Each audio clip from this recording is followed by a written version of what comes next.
The Maelstrom's Edge video rulebook is a series designed to be viewed in order. Watching these videos out of order may result in some confusion. Welcome back everybody. In this video we'll continue to examine movement and terrain, this time focusing on units that are outside of cover. In our last video, we emphasised that in Maelstrom's Edge, units which aren't in cover are extremely vulnerable. If that's the case, you're probably wondering, why would anyone leave any of their units out in the open then? The answer is, there are tactical reasons for doing so in certain situations.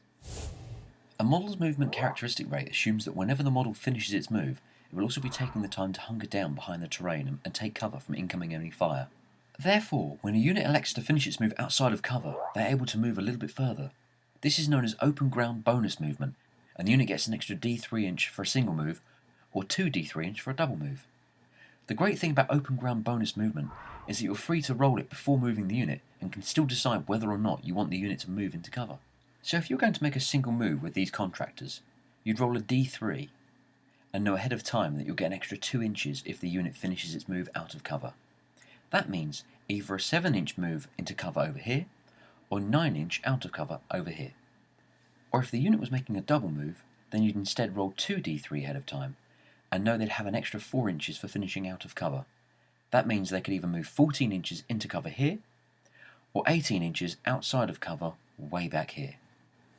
Another reason you'll sometimes want to keep a unit out of cover is to prevent them from being seen by the enemy. This is especially true when dealing with area terrain. Because area terrain represents a really dense patch of cover, shooting models aren't able to see enemies that are on the opposite side of it. For example, these troopers can't see the enemies on the other side of the forest, but if the troopers were instead inside the forest, then they could both see and be seen by their enemies. So sometimes you might choose to keep your unit behind area terrain, like so, thereby ensuring they can't be seen by any of the enemies on the far side of the forest. Of course, that strategy still has a downside, because if your opponent is able to move around the forest like this, then suddenly they're getting totally open shots on your unit. The last reason you might choose to leave your unit outside of cover is because of a rule called on the move. You see, in Maelstrom's Edge, when a unit finishes its move, we assume that the models stop at that point and take up firing positions. However, anytime you finish a double move out of cover, you can instead decide the unit is on the move and put a little token next to it as a reminder. That means we imagine the unit isn't actually stopped here, but is instead still moving at full speed.